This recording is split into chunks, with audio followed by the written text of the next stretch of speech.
और शाह साहब, जो जिंदगी बदलने वाले दो सवाल हैं उनमें से पहले सवाल को हम अब मेरा ख्याल है मैं पूछ लेती हूँ आपसे कि वो पहला सवाल जो है जो इस किताब में बताया उन्होंने।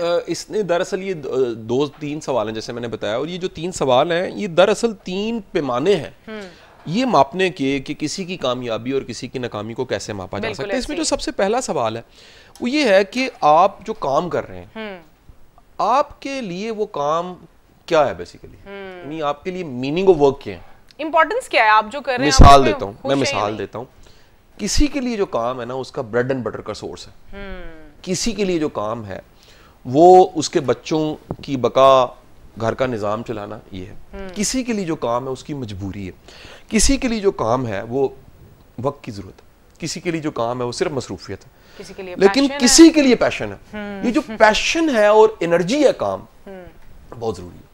तो जिस शख्स के अंदर पैशन नहीं है और काम की एनर्जी नहीं है और वो काम से खुश नहीं है तो वो कह लीजिए कि वो कुछ भी नहीं है।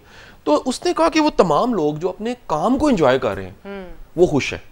बिल्कुल ऐसे ही है। मुझे लोग कहते हैं शादी आप इतना ट्रैवल करते हैं, इतनी दुनिया देखते हैं, थकते नहीं है। मैं बीरा आपको बड़ी मजे की बात बताऊं कि अगर मेरा कोई ट्रैवल बैग देखे जो कि हर वक्त एक दो रेडी रहते हैं, मैं इतना स्मार्ट उसमें ट्रैवल करता हूं और मैं इतना रेडी होता हूं ट्रैवलिंग के लिए। यानी इस दफा ऐसा था कि जब मैं कासाब्लांका से कतर आ रहा था तो उस फ्लाइट 6.5 घंटे की फ्लाइट थी, उसमें 3 घंटे की टर्बुलेंस थी। अच्छा, 3 घंटे की टर्बुलेंस? ऐसी टर्बुलेंस थी कि जो पानी का ग्लास था ना वो नहीं टिकता था। Oh my God. ये कोई आम टर्बुलेंस, बड़ा जहाज, छोटा जहाज भी नहीं। और छोटे जहाज में 3 घंटे की टर्बुलेंस लेकिन बड़े जहाज में जी, बड़े जहाज में हो जरा सोचे, छोटे में हो तो क्या होता, बड़े में तो लगता नहीं होगी लेकिन थी। अब वो वेदर कंडीशन ऐसी थी, विंडी था और थ्रू आउट बिल्कुल ऐसे लग रहा था किसी झूले में आप बैठे हुए, यानी 3 घंटे थ्रू आउट ऐसे थे। आपको मजे की बात बताऊं, मैंने उस 3 घंटे को भी इतना एंजॉय किया मैं बता नहीं सकता। क्यों? ये भी एक लाइफ टाइम एक्सपीरियंस। कैसे? मतलब हाउ? मतलब मैं सुन के मुझे खौफ आ रहा है, क्यों ऐसा? लोगों के एक्सप्रेशंस, लोगों के जुमले, मैं कईयों को देख रहा था वो रो रहे हैं। अच्छा। मैंने एक बच्ची को देखा 18-19 साल की, वो बेटी थी, वो याहू कर रही है उसके लिए थ्रिल था। मैं किसी का चेहरा देख रहा हूँ वो ऐसे कर रहा है, मैंने किसी को देखा वो रो रहा है, मैंने किसी को देखा वो कह रहा है मैंने वॉशरूम जाना है। हर किसी को लाइफ को परसीव करने का तरीका अलग है। के लिए तो मैंने देखा कि ये अच्छा मेरे लिए ये क्यों 3 घंटे कमाल के थे, ये लर्निंग थी। मेरे साथ एक कह लीजिए एक साहब बैठे हुए थे, उनका नाम मोहम्मद था और वो मोरक्को में बड़े अच्छे वकील हैं और मीडिया पर्सन भी हैं। अच्छा। बड़े अच्छे दोस्त बन गए मेरे, अरबिक उनकी बड़ी अच्छी थी, इंग्लिश मुनासिब सी थी, दोस्ती बन गई, मैं नंबर एक्सचेंज किया।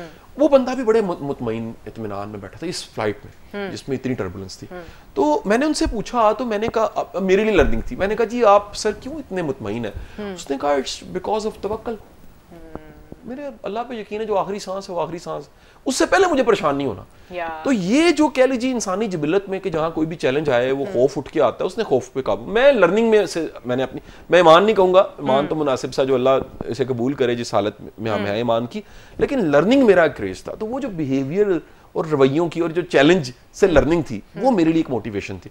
सो कोई भी काम आप कर रहे हैं, वो काम आसान है या मुश्किल है, काम अगर आपको पसंद है तो आप खुश हैं, पहला। दूसरा सवाल जो था वो ये था कि आप अपनी जिंदगी को किस पैमाने से माप रहे हैं। बिल्कुल।